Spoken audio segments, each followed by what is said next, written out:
장례식과 유언장. 저는 이서연입니다. 45살 한의사죠. 아버지가 돌아가신 지 3일째 되는 날이었어요. 장례식장은 조문객들로 가득했습니다. 큰오빠는 국회의원이라 정치인들이 줄을 섰고 둘째 오빠는 대기업 CEO라 제게 인사들이 몰려왔죠. 저는 구석에서 조용히 상주 역할만 했습니다. 늘 그랬듯이요. 우리 집에서 한의사는 돈 안 되는 직업이었거든요. 아버지도 늘 말씀하셨죠. 서연이는 고집만 세고 실속이 없다고. 장례가 끝나고 유언장을 공개하는 날이 왔습니다. 변호사 사무실에 모인 가족들의 표정은 기대로 가득했죠. 아버지가 얼마나 많은 재산을 숨겨두셨는지 다들 알고 있었으니까요. 변호사가 서류를 펼쳤습니다. 큰오빠부터 호명됐죠.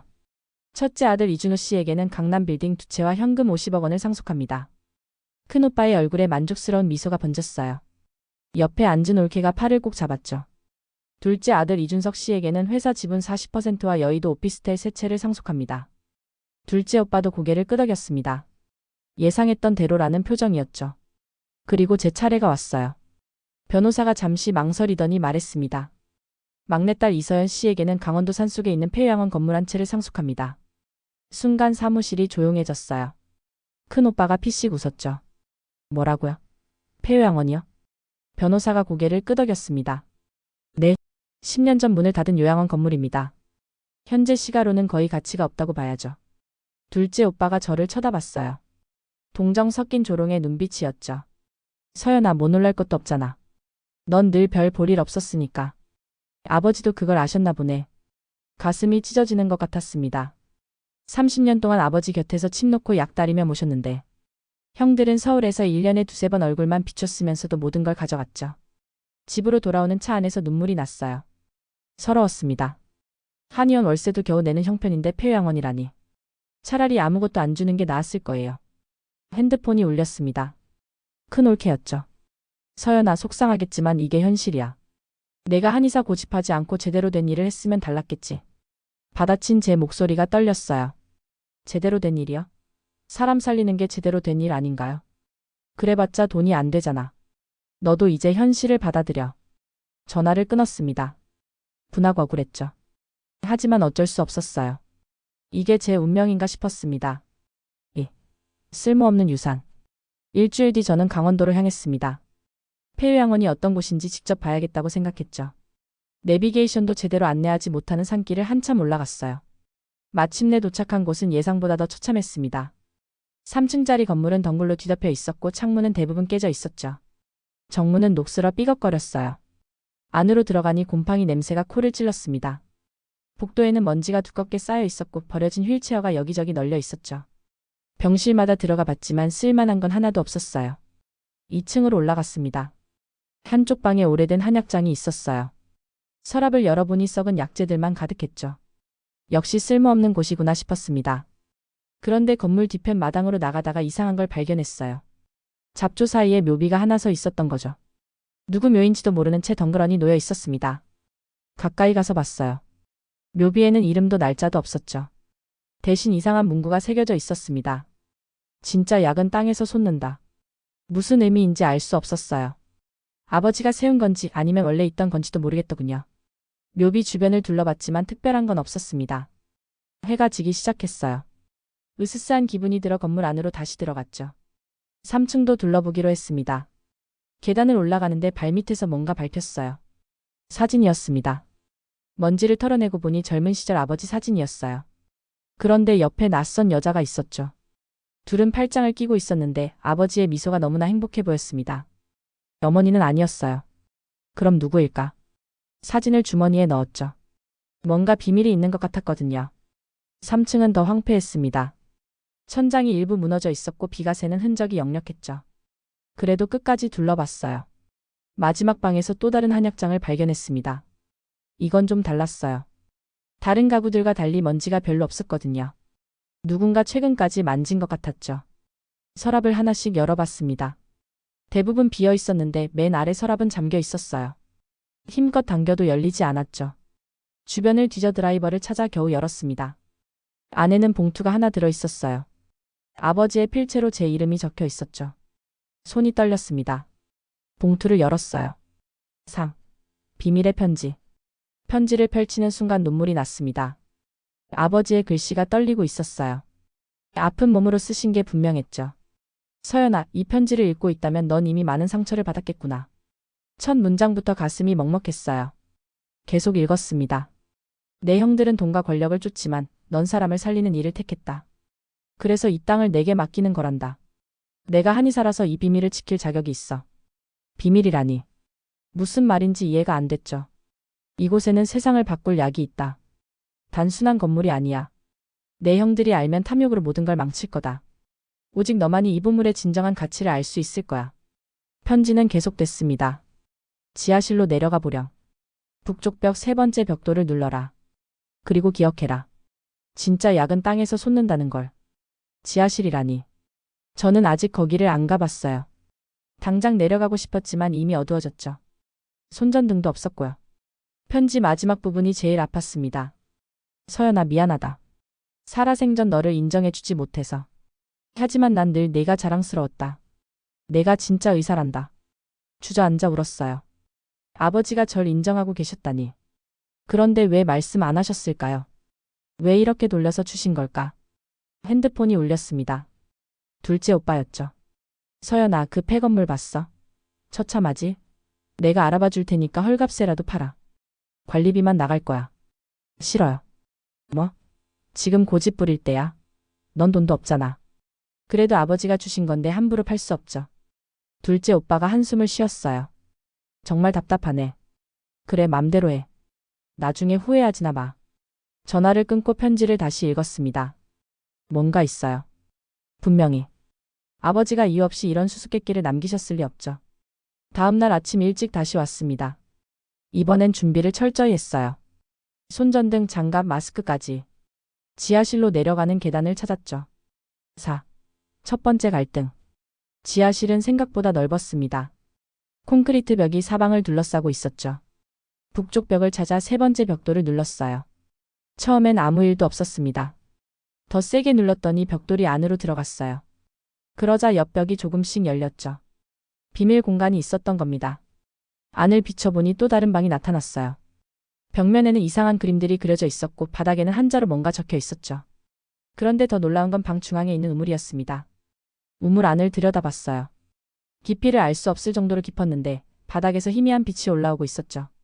물소리도 들렸습니다. 지하수가 흐르는 것 같았어요. 그때 밖에서 차 소리가 들렸습니다. 급히 비밀방을 닫고 올라갔죠. 큰오빠와 둘째 오빠가 와 있었어요. 뒤에는 정장 입은 남자들이 여럿 있었습니다. 서연아, 우리가 직접 와봤어. 큰오빠가 건물을 둘러보며 코웃음 쳤죠. 이런 쓰레기 같은 곳을 왜 붙잡고 있는지 모르겠네. 아버지도 참 야속하시지. 우리한텐 세금 폭탄 떨어뜨리고 너한텐 이런 폐가를 주시고. 둘째 오빠가 거들었어요. 그래도 땅값은 좀 나올 거야. 우리가 개발업자 연결해 줄 테니까 팔아. 5천만 원 정도는 받을 수 있을 거야. 제가 고개를 저었습니다. 안 팔아요. 아버지가 이유가 있어서 주신 거예요. 큰 오빠가 화를 냈어요. 이유? 무슨 이유? 너한테는 이 정도가 어울린다고 생각하신 거지. 돈도 못 버는 한의사한테는 폐가가 딱이라고. 가슴이 아팠지만 참았습니다. 그렇게 생각하시든 말든 전 안 팔 거예요.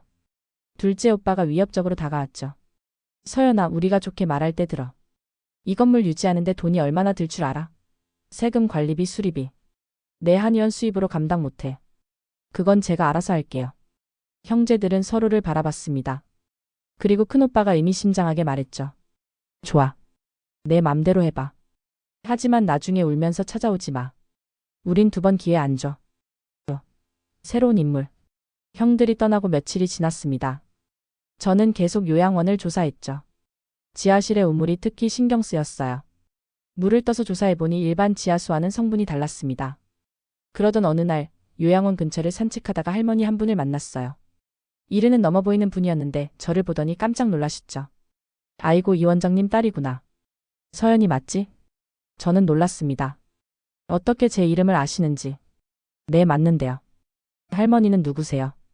할머니는 잠시 망설이다가 말씀하셨어요. 난 박정희라고 해. 내 아버지와 오래전부터 알던 사이야. 그 순간 주머니 속 사진이 떠올랐습니다. 혹시 이분이 그 여자일까? 조심스럽게 사진을 꺼내 보여드렸죠. 할머니의 눈에 눈물이 고였어요. 이 사진을 어디서? 요양원에서 발견했어요. 혹시 이분이 할머니세요? 박정희 할머니가 고개를 끄덕였습니다. 그래. 50년 전 사진이네. 내 아버지와 난 약혼한 사이였어. 충격이었습니다. 아버지에게 그런 과거가 있었다니. 하지만 집안 반대로 헤어졌지. 내 아버지는 내 어머니와 결혼했고 난 다른 사람과 살다가 10년 전에 사별했어. 할머니가 요양원을 바라보며 말을 이었어요. 내 아버지는 이 땅을 평생 지켰단다. 여긴 단순한 건물이 아니야. 우리가 함께 꿈꾸던 곳이었지. 무슨 꿈이요? 세상에서 가장 특별한 치료소를 만드는 거였어. 이 땅엔 비밀이 있거든. 내 아버지는 그걸 지키려고 일부러 요양원을 방치한 거야. 할머니가 제 손을 잡았습니다. 서연아, 내가 한의사라니 다행이야. 내 아버지가 얼마나 기뻐하셨을까. 이제 내가 그 비밀을 이어받을 때야. 6. 진실의 발견. 박정희 할머니와 함께 지하실로 내려갔습니다. 할머니는 우물을 보더니 감탄했죠. 아직 그대로구나. 이 물이 바로 보물이야. 그냥 지하수 아닌가요? 할머니가 웃었어요. 이건 온천수야. 그것도 아주 특별한. 유황과 게르마늄이 들어있는 약수지. 옛날엔 만병통치약이라고 불렸어. 저는 물을 다시 떠서 맛을 봤습니다. 정말 일반 물과는 달랐어요.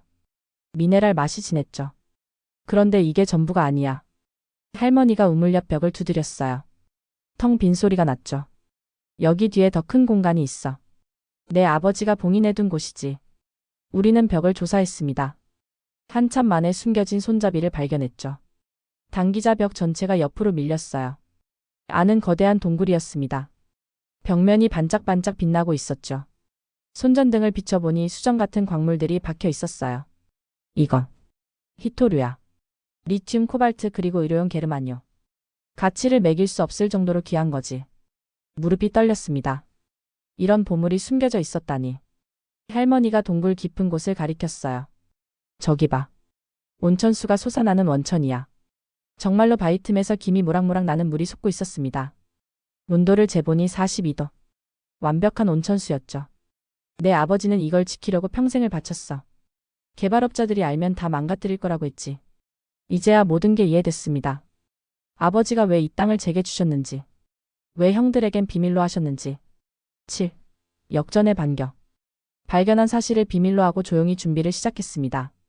하지만 며칠 뒤 형들이 또 찾아왔어요. 이번엔 변호사와 함께였죠. 서연아, 우리가 아버지 유언장을 다시 검토해봤어.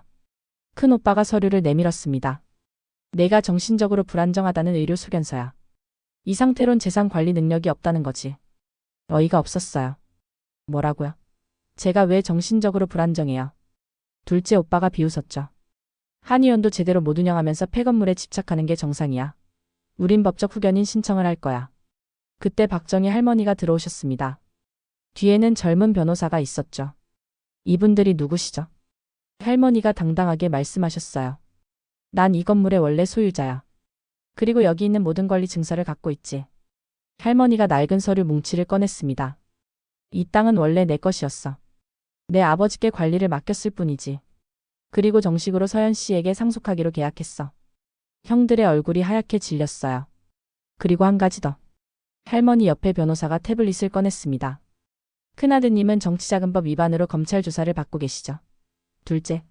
아드님은 회사 자금 횡령건으로 감사를 받고 계시고요. 형들이 당황했습니다. 이걸 어떻게? 서연 씨가 부탁해서 조사했습니다. 더 이상 괴롭히면 모든 자료를 검찰에 넘길 겁니다. 8. 진정한 보물. 형들은 결국 물러났습니다. 더 이상 저를 건드릴 수 없게 됐죠. 저는 본격적으로 요양원 복원을 시작했어요. 온천수를 이용한 한방치료센터로 만들기로 했습니다. 히토류는 최소한만 개발해서 센터 운영비로 쓰기로 했죠. 박정희 할머니가 든든한 후원자가 되어주셨어요. 개원식 날이 왔습니다. 전국에서 난치병 환자들이 찾아왔죠. 온천수와 한약을 결합한 치료법이 입소문을 탔거든요. 첫 환자는 류마티스로 고생하던 할아버지였습니다. 한 달 만에 극적으로 호전됐죠. 그 다음은 아토피로 고생하던 아이였어요. 온천욕과 한약으로 깨끗해졌습니다. 언론에서도 관심을 가졌어요. 기적의 치료소라고 대서특필됐죠. 하지만 저는 요란하게 홍보하지 않았습니다. 진짜 도움이 필요한 사람들만 조용히 치료했어요. 어느 날 형들이 찾아왔습니다. 예전과는 달리 초라한 모습이었죠. 큰오빠는 의원직을 잃었고 둘째 오빠는 회사에서 쫓겨났거든요. 서연아, 우리가 잘못했어. 큰오빠가 고개를 숙였습니다. 용서해 줄 수 있겠니? 저는 잠시 고민했어요. 그리고 말했죠. 형들도 치료가 필요해 보이네요. 일단 온천욕부터 하세요. 형들은 놀란 표정으로 절 봤습니다. 저는 미소 지었죠. 가족이잖아요. 아버지도 그걸 원하셨을 거예요. 해질녘 묘비 앞에 섰습니다. 이제야 그 문구의 의미를 완전히 이해했어요. 진짜 약은 땅에서 솟는다. 단순히 온천수나 광물을 말하는 게 아니었죠. 이 땅이 품은 사랑과 용서, 그리고 치유의 힘을 말하는 거였어요. 박정희 할머니가 옆에 오셨습니다. 내 아버지가 보셨으면 얼마나 기뻐하셨을까. 저는 하늘을 올려다봤어요. 노을이 아름답게 퍼지고 있었죠. 아버지, 이제야 알겠어요. 이게 진짜 보물이었군요. 따뜻한 온천 김이 하늘로 올라가고 있었습니다. 마치 아버지의 축복처럼 느껴졌죠. 저는 오늘도 아픈 사람들을 치료합니다. 그게 제가 받은 진정한 유산이니까요.